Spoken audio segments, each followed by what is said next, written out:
Hi guys, అస్సలాము అలైకుం. నేను mechanic జాబ్ని. సో మొత్తానికి వచ్చేసి ఒక కొత్త వీడియోతో మీకు వచ్చేసాను. వీడియో అయితే లాస్ట్ వరకు చూడండి, ఎక్కడ స్కిప్ చేయమాకండి. వీడియో అయితే చాలా బాగుంటుంది. సో ఈ బండి వచ్చేసి ప్యాషన్ ప్రో 2018 i3s మోడల్ అండి. దీని మ్యాటర్కి వస్తే అసలు మామూలు వ్యవహారం కాదండి బాబు.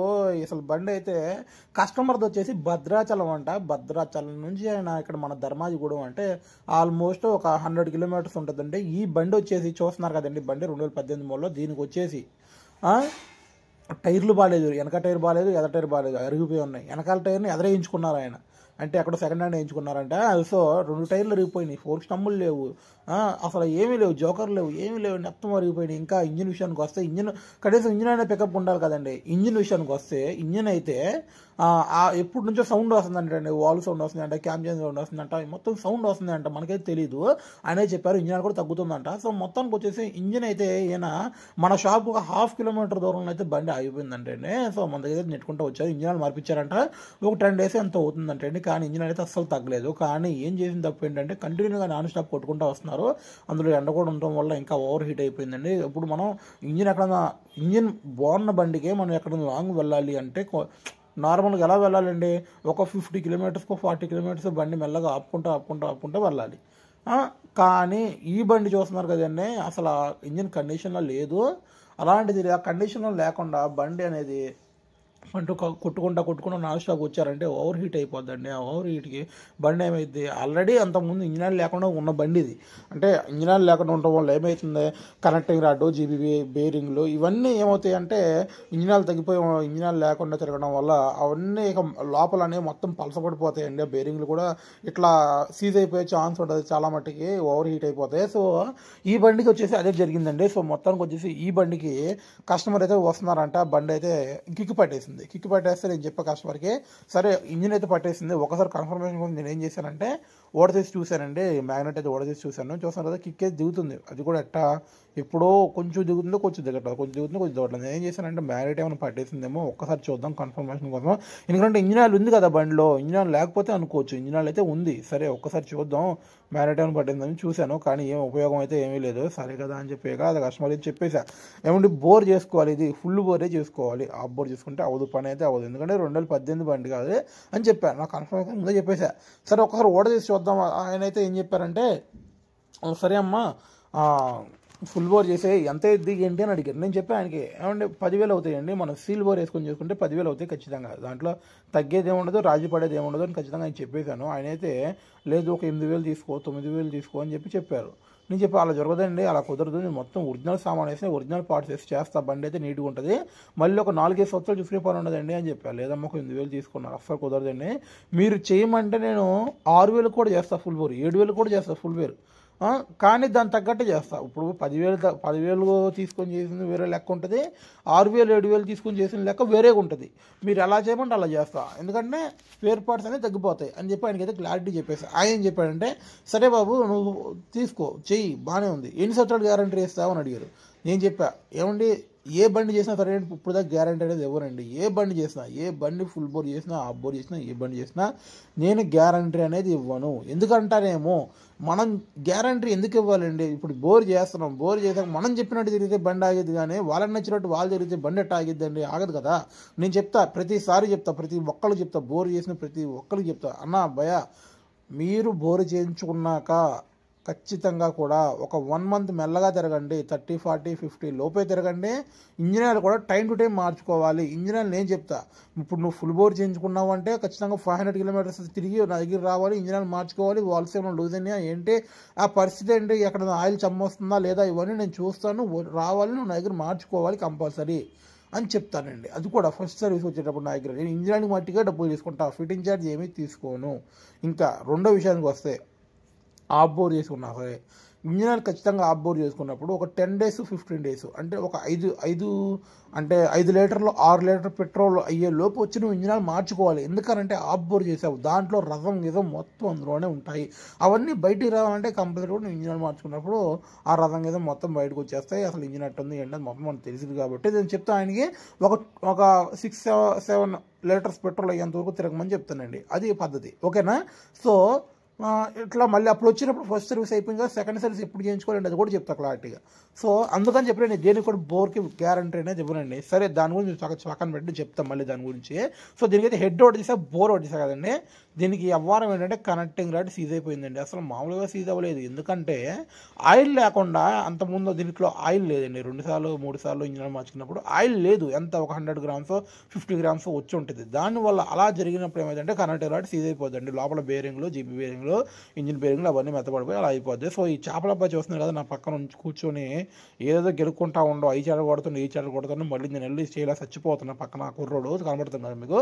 మనోడు ఎట్లా అంటే ఏదో చేసేద్దాం అని చెప్పి వాడు చేస్తాడు, కానీ అది ఏది అవ్వదు. మళ్ళీ నేను వెళ్ళి సెట్ చేయాలి, నా పని అనుకొని ఇది ఒక పెద్ద తలపోటు. సో మొత్తానికి వచ్చేసి ఈ బండి అయితే కనెక్టింగ్ రాడ్ సీజ్ అయిపోయింది. ఎందుకనంటే ఇంజిన్ ఆయిల్ అండి, మెయిన్ ఇంజిన్ అండి. అంత హీట్ అంటే అంత హీట్ మీద కొట్టుకుంటూ రాకూడదండి. అందులో మనోళ్ళు పాపం ఈ బండి కస్టమర్ వచ్చేసి ఆయన 2 పిల్లలు, వాళ్ళ మిస్సెస్, నలుగురు అండి. ఈ బండి కండిషనే అంతంత మాత్రం ఉంది. ఇంజిన్ బాగాలేదు, టైర్లు బాగాలేదు, జోకలు బాగాలేదు, షాకప్స్ బాగాలేదు, ఏమీ బాగాలేదు. ఇలా ఉన్న బండికి ఆయన నలుగురిని వేసుకొని అంత దూరం నుంచి వచ్చి మళ్ళీ ఇంత దూరం నుంచి అంత దూరం వెళ్దాక ట్రై చేశారు. ఇక ఎంత ట్రై చేసినా ఏం చేసినా బండిలో దమ్ము లేకుండా ఎక్కడికి వెళ్ళిద్దండి. ఆ బండి ఎంత హీట్ అసలు. బండి ఓడ తీసుకునేటప్పుడు బండి పట్టుకుంటే ఎక్కడ పడితే అక్కడ కాలుతుందండి. మామూలు కాలట్ల ఇంజిన్ సామాన్ ఏదో లోపల అసలు బొబ్బలు చేసిన చేతికి కాలి అంత గలీజ్గా ఉంది.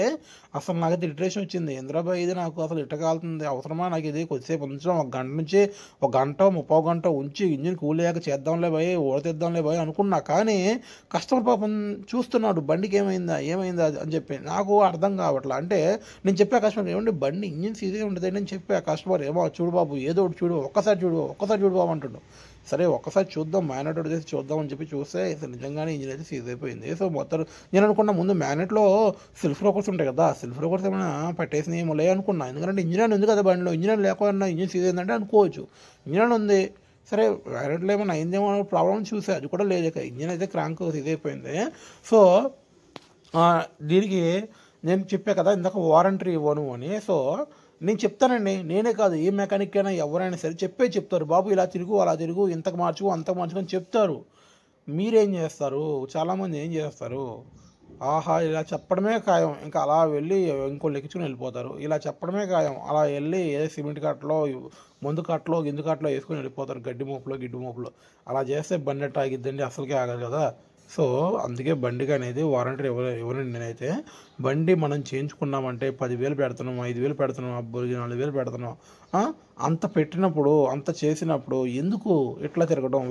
ఒక వన్ మంత్ కాముగా మంచిగా ఒక్కలే తిరిగితే సరిపోద్ది కదా, బండి సెట్ అయ్యేది కదా. అలా తిరగరు, అలా అవ్వదు. ఇంకా 10,000 పెడతావు ఇంజిన్ చేయించుకుంటావు, 5,000 పెడతావు ఇంజిన్ చేయించుకుంటావు, కానీ 300 పెట్టి ఇంజిన్ మార్చుకుంటాకైతే ఏందో అర్థం కాదు. 300-400 పెట్టి ఇంజిన్ మార్చుకుంటాకి ఎంత లేట్ చేస్తారంటే టైం టు టైం మార్చుకోరు. 2,000 కిలోమీటర్లకు మార్చుకోరు, 1,800లకు మార్చుకోరు. అది ఒక 3,000 తిరగాలి, 3,500 తిరగాలి. ఆయిల్లో దమ్మంతా అయిపోవాలి, ఆయిల్ మొత్తం కరిగిపోవాలి. చాలామంది ఎలా అనుకుంటారంటే ఆ ఇంజిన్ ఆయిల్ డౌన్ చేసేటప్పుడు లీటర్ ఆయిల్ వచ్చినా 900 ml 900 ఆయిల్ వచ్చినా ఇంకా చాలా ఉంది కదా, ఇంకా తిరగొచ్చు కదా, 1 నెల ఇంకా 2 నెలలు తిరగొచ్చు కదా అంటారండి. వామ్మో నాకు అనిపించింది, ఇంద్రా నాయన ఈ ఆయిల్ మొత్తం మట్టానికి వెళ్ళిపోయేదా, ఎట్ట తిరుగుతారా ఏం తెలుసు బళ్ళ గురించి, ఏంది వ్యవహారం ఏంది అనుకుంటా ఉంటా. సో ఎప్పుడైనా సరే అండి ఆయిల్ అయిపోయేదా తిరగకూడదు. ఆయిల్ మనం 2,000 కిలోమీటర్స్ తిరిగినా, 2,500 కిలోమీటర్స్ తిరిగినా, 3,000 తిరిగినా బండిలో దమ్ము ఉందంటే ఉంటుంది. ఆయిల్ అక్కడికే పోదు, ఉంటుంది. కానీ ఆయిల్లో దమ్ము ఉంటుంది కదండి, ఆయిల్ మొత్తం దమ్ము ఆడి ఉంటుంది. అలా నువ్వు తిరిగే కొద్దీ ఆయిల్ మొత్తం మెల్ట్ అయిపోద్ది. ఆయిల్లో దమ్ము ఆల్మోస్ట్ 1,100-2,000 కిలోమీటర్లు ఆయిల్లో దమ్ము అయిపోతుంది. నువ్వు ఎంత గొప్ప ఆయిల్ వేసినా సరే అందులో అయిపోతుంది. అలా అయిపోయినప్పుడు నువ్వు ఇంకా తిరిగి ఉంటే ఆయిల్లో ఉన్న పస మొత్తం అయిపోయి చివరికి అట్ట ఆయిల్ మొత్తం మెల్ట్ అయిపోద్ది ఆ హీట్కి. ఎంత హీటు! ఇప్పుడు నువ్వు బండిలో ఎంత హీట్ ఉంటుందో తెలుసా నీకు? మనం మామూలుగా బయట ఒక 40 degrees 45 degrees ఉంటేనే చచ్చిపోతున్నాం కదా ఎండకి. మరి ఇంజిన్లో 350+ degrees ఉంటుంది హీటు. నువ్వు తిరిగే హీట్, అంత హీట్కి నువ్వు ఆ ఇంజిన్ అనేది కూల్ అవ్వాలంటే ఏం చేయాలి? ఆ ఇంజిన్ అనేది అంత హీట్ కూల్ అవ్వాలంటే ఏం చేయాలి? Engine oil. మనకి ఆ ఇంజిన్ ఆయిల్ అనేది పర్ఫెక్ట్గా ఉంటేనే కదా ఆ ఇంజిన్ బాగుండేది. నువ్వు అంత తిరిగి ఇంజిన్ ఆయిల్ సరిగ్గా లేకుండా అట్లా తిరుగుతూనే ఉంటే ఆ ఇంజిన్ ఏమవుతుంది? ఆ హీట్ని కూల్ చేస్తాయి, దాని దగ్గర ఆ ఆయిల్లో పస అయిపోతుంది కదా. ఏమవుతుంది? ఇంజిన్ బోర్కి వచ్చేది, ఇంజిన్ సీజ్ అయ్యిద్ది. సో మొత్తానికి వచ్చేసి ఎప్పుడైనా సరే ఇంజిన్ ఆయిల్ విషయంలో పర్ఫెక్ట్గా ఉండాలండి. నా ఎదురు మీకు కుక్కలు కనబడుతుంది అండి, ఆహా కుక్కలు చూడండి. ఇందాక నేను ఏదో XR100 బండి ట్యాంక్ కవర్ చేసి పక్కన పడేశానండి. అందులోంచి ఒక కుక్క వచ్చి ఒక ట్యాంకర్ ఎత్తుకెళ్ళింది. కొద్దిసేపు లాగి లాగి అందులో ఏమీ లేవు అని చెప్పి అది పక్కన పడేసి వెళ్తే దాని తగ్గట్టు ఇంకో కుక్క వచ్చింది. ఆ కుక్క లాగుతుందని చెప్పి ఈ కుక్కలు వెళ్ళి దాని దగ్గర లాక్కొచ్చి ఈ లాక్కుంటా కూర్చున్నాయి. ఆ ట్యాంకర్ అడితిప్పి ఇడితిప్పి పిప్పి పిప్పి చేసి మొత్తానికి గుంజి గుంజి గుంజి గుంజి గుంజి గుంజి నేను ఎప్పుడైతే ఇంజిన్ 12 అయిందో నేను నాకు మొత్తం ఇంజిన్ వాడు తీసేసి ఆ సామాన్ మొత్తం రెడీ చేసి ఆ సామాన్ మొత్తం పౌండరీ పంపిస్తాను ఒక సంచిలో వేసి ఒక కుర్రోడి దగ్గరికి వెళ్ళి అది చేపల అబ్బాయి అని చెప్పి కదా ఆ చేపల అబ్బాయి వాళ్ళ ఇంటికి వెళ్ళి ఆ సామాన్ ఆయనకి ఇచ్చేసి నేను వచ్చేసరికి 12 అయింది. ఈ కుక్కలు అయితే 9-9:30 కానుంచి మొదలుపెట్టినాయి ఇవన్నీ చేయడం. అప్పటి నుంచి లాగుతున్నాయి 12 దాకా లాగుతూనే ఉన్నాయండి బాబు. అమ్మో మామూలు కుక్కలు కాదు. సో మొత్తానికి వచ్చేసి బండి అయితే హెడ్లో గైలిపోయినాయండి, వాల్స్ పోయినాయి. సో నెక్స్ట్ విషయం వచ్చేస్తే బోర్ అండి. బోర్ అయితే కొద్ది వేస్తున్నాం కాబట్టి బోర్ పక్కన పడేస్తున్నాం మనం. అయితే బోర్ అయితే స్టాండర్డ్ బోర్ అండి 2.5 సైజ్ పడిద్ది ఇప్పుడు కటింగ్ చేయించుకుంటే. కాకపోతే కస్టమర్ అయితే కొత్తదేమన్నాడు కదా, అయితే అంతకుముందు అయితే యాక్చువల్గా స్టాండర్డ్గా ఉంటాయండి. సీల్ బోర్లు అయితే బాగున్నాయి. ఇప్పుడైతే అంతేం బాగోట్లేదండి. కాకపోతే మనమైతే ఒరిజినల్ వేస్తున్నాము ఎందుకంటే కస్టమర్ కోరిక మేరకు. సో చూస్తున్నారు కదా కుక్కలు ఎలా ఆడుతున్నాయో. ఇక చూడండి ఏదో లెగ్ పీస్ కోసం కొట్టుకున్నట్టు లేకపోతే అసలు దేనికోసం కొట్టుకున్నట్టు కొట్టేసుకుంటున్నాయి. వీడి దుంపతగా మామూలు లేదు వ్యవహారం అయితే. సో మొత్తానికి వచ్చేసి మనం ఆ టాపిక్ అయిపోయింది. ఇప్పుడు బండికి అయితే కరెంట్ రేట్ సీజ్ అయిపోయింది కాబట్టి ఆయిల్ పంప్ అవన్నీ మనం ఎక్కించుకుంటూ చెక్ చేసుకుంటాము. తర్వాత వచ్చేసి దీంట్లో లోపల వచ్చేసి guide wheels, tensioner wheels, bush rod ఇవన్నీ మనం చేంజ్ చేసుకోవాలి. కెచ్ ప్లేట్లు, క్యామ్ చైన్ ఇవన్నీ చేంజ్ చేసుకోవాలండి. తర్వాత వచ్చేసి కనెక్టింగ్ రాడ్ మనం బయట పౌండర్లో చేయించుకోవాలి. కనెక్టింగ్ రాడ్ ఇంజిన్ బేరింగ్లు బయట పౌండర్లో వేయించుకోవాలి. తర్వాత వచ్చేసి హెడ్లో వాల్స్ గైడ్లు ఇవన్నీ బయటనండి. సో ఇంజిన్ కూడా మనమే చేంజ్ చేసుకోవాలి. సో ఇట్లా ఈ బండిలో సామాన్ మొత్తం మనం వేసుకోవాలండి. అసలు మీకు ఈ బండికి ఎంత అవుతుంది ఏంటి, దీనికి ఎంత ఖర్చు వస్తుంది అంటే 10,000 తీసుకుంటున్నాను చెప్పే కదండి ఆల్రెడీ మీకు. ఆ 10,000 నేను ఏం చేస్తున్నా, ఏం సామాన్ వేస్తున్నా, ఏంటి ఎంత ఎక్కుతుంది, ఏంటి మీకు ఎంత ఒరిజినాలిటీ చేస్తున్నా, ఇవన్నీ నేను మీకు నెక్స్ట్ వీడియోలో నేను ఖచ్చితంగా అప్లోడ్ చేస్తాను. ఈ వీడియోలో అయితే నేను ప్రస్తుతానికి మనం తీస్తున్నాం కాబట్టి దీని పరిస్థితి గురించి మీకు చెప్తున్నాను. సో మొత్తానికి వచ్చేసి ఈ మధ్యకాలంలో మనకైతే కొంచెం ఒక 3 months బ్యాక్ అయితే లెగ్ పెయిన్ ఒకటి వచ్చిందండి. ఆ లెగ్ పెయిన్ ఇంకా బాగా ఎక్కువైపోయింది. తగ్గింది కొంచెం పర్లేదు అనుకుంటే మళ్ళీ ఇప్పుడేమో ఒక 10 days నుంచి విరతానం ఆడుతుంది. మళ్ళీ షాప్ కట్టేయాలా, ఒక 10 days రెస్ట్ తీసుకుందామని చూస్తున్నా. కాకపోతే ఏంటి అంటే మరి మనకు అలవాటైన కస్టమర్లు, మన కోసం ఉన్న కస్టమర్లు మళ్ళీ వేరే దగ్గరికి వెళ్ళాలంటే కొంచెం ఆలోచిస్తారు. ఇంకా మన కోసం చూస్తూ ఉంటారు. మనం కట్టేసామంటే మళ్ళీ అక్కడికి వెళ్ళి వేరే చోట ఎక్కడ అలవాటు అవుతారు. సరే ఎందుకు ఇదంతా మళ్ళీ వాళ్ళని ఇబ్బంది పెడతాం, తర్వాత మనం ఇబ్బంది పెడదాం అని చెప్పి నేనైతే మళ్ళీ కంటిన్యూగా షాప్ తీస్తూనే ఉన్నా. సో మొత్తానికి వచ్చేసి ఇప్పుడు ఎవరైనా సరే బోర్లు చేయించుకోవడం కొంచెం జాగ్రత్త చేయించుకోండి అయ్యా. కొంచెం బోర్ చేయించుకునేటప్పుడు మీరు ఎంత జాగ్రత్తగా అయితే చేయించుకుంటున్నారు, ఎంత జాగ్రత్తగా అయితే డబ్బులు ఎక్కడి నుంచి తీసుకొస్తున్నారు ఏంటో తెలియదు, తెచ్చుకుంటున్నారు, చేయించుకుంటున్నారు, బాగానే ఉంది. అంత చేయించుకున్నప్పుడు కొంచెం జాగ్రత్తగా తిరగండి. ఎందుకనంటే మీకోసమే. మీరు ఇప్పుడు స్టార్టింగ్ ఒక 1 month, 1.5 month, 2 months కనుక జాగ్రత్త సింగిల్ తిరిగి మెల్లగా తిరిగారంటే మాత్రం బోర్ సెట్ అయిపోద్ది. ఆ బోర్ సెట్ అయిపోయాక మీరు ఇంకా తర్వాత ఎట్ట తిరిగినా ఏం కాదు, మళ్ళీ చూసుకునే పని ఉండదు. 10 ఇంజిన్ మార్చుకుంటే అది ఒకటి గుర్తుంచుకోండి. తర్వాతకు వస్తే క్రాంక్ చూస్తున్నారు కదండి ఎంత సీజ్ అయిపోయిందో, అంత గలంగా సీజ్ అయిపోయింది. తర్వాత నేను గేర్ వీల్స్ కూడా చూసానండి. లోపల గేర్ వీల్స్ కూడా చాలా బాగున్నాయి. ఎక్కడ గేర్ వీల్స్ కూడా డ్యామేజ్ లేవు. ఇంకా ఈ సామాన్ మొత్తం తీసుకెళ్ళి పౌండర్లో ఇవ్వడం ఒకటే లేటు. గేర్ వీల్స్ అయితే చాలా బాగున్నాయండి. ఎందుకంటే నేను మ్యాక్సిమం ప్రతి బండి కూడా గేర్ వీల్స్ చెక్ చేస్తాను. ప్రతి బండి కూడా గేర్ వీల్స్ చెక్ చేసి నేను ఎక్కిస్తానండి. ఎందుకంటే గేర్ వీల్స్ కానీ గేర్ చేంజర్ కానీ ఏదైనా లోపల ప్రాబ్లం అయినాయి అంటే మనం అలా చూడకుండా బ్లైండ్గా చాలామంది ఏం చేస్తారంటే ఆ క్రాంక్ ఒకటి తీసి పక్కన పడేస్తారు. అంటే నేను కూడా చేస్తానండి. ఏ బండికి పెద్ద పెద్ద బళ్ళు మొన్న ఎఫ్జెడ్ ఒకటి తీశాను. ఆ ఎఫ్జెడ్ బండికి అయితే ఖచ్చితంగా క్రాంక్ ఒకటే తీశాను. లోపల గేర్ వీల్స్ అవి కూడా చూశాను, కానీ మొత్తం తీసి చూడలేదు. ఎందుకంటే ఆ గేర్ వీల్స్ అనేవి మళ్ళీ మనం తీసి దాన్ని సెట్ చేసి ఎక్కియాలంటే చాలా పెద్ద తలపోటు. సో దానికి కొంచెం టైం పట్టుద్ది. మళ్ళీ ఎందుకు అని చెప్పి గేర్ వీల్స్ బాగానే ఉన్నాయి, గేర్లు బాగానే పడుతున్నాయి కదా అని చెప్పి నేనైతే క్రాంక్ కూడా బయట తీశాను. లోపల మొత్తం నీట్గా క్లీన్ చేసి ఎక్కించేసాను. కానీ ఇలా ఈ స్ప్లెండర్లే కానీ గ్లామర్లే కానీ ఏ బళ్ళు అయినా సరే ఖచ్చితంగా నేను గేర్ వీల్స్ మొత్తం తీసి ఖచ్చితంగా క్లారిటీ చెక్ చేస్తాను. ఎందుకంటే ఇవి బర్ర రప్ప వేసేస్తారు. గేర్స్ గట్టి పద్ధతులు అలాగే వేసేస్తారు. సో అలా వేయకూడదండి. అలా చేసినప్పుడు ఏమైతే గేర్ చేంజర్లు ఎవరో బెండ్ అవ్వడం లేకపోతే గేర్ వీల్స్ కనుక లవల్ డ్యామేజ్ అవ్వడం అలా జరుగుతూ ఉంటాయి. సో మొత్తం వచ్చేసి నేనైతే ప్రతిదీ కూడా క్లారిటీ చూస్తానండి. ఎందుకంటే మనం ఇప్పుడు తీస్తున్నాం, మళ్ళీ తర్వాత మనం బండి మొత్తం ఎక్కించేసాక బండి మొత్తం ఎక్కించేసాక ఆ బండి గేర్ వీల్స్ పడకపోవడం, లేకపోతే గేర్లు హార్డ్గా పడతాం, లేకపోతే గేర్ త్వరగా చేంజ్ అవ్వకపోవడం, ఇలాంటివి ఏమైనా జరిగినాయి అంటే మళ్ళీ మొత్తం ఇంజిన్ ఎక్కించేసాక ఆ ఇంజిన్ కనుక మళ్ళీ డౌన్ చేసి మళ్ళీ ఎక్కారంటే పెద్ద తలపడి కానీ క్లారిటీ చూసుకుంటాం. ఇంకా విషయానికి వస్తే గేర్ వీల్స్ ఓపెన్ చేసినప్పుడు చాలా జాగ్రత్తగా ఉండాలండి మనం. ఎందుకంటే ఆ గేర్ వీల్స్ లోపల బుషులు, వాచర్లు చాలా ఉంటాయి.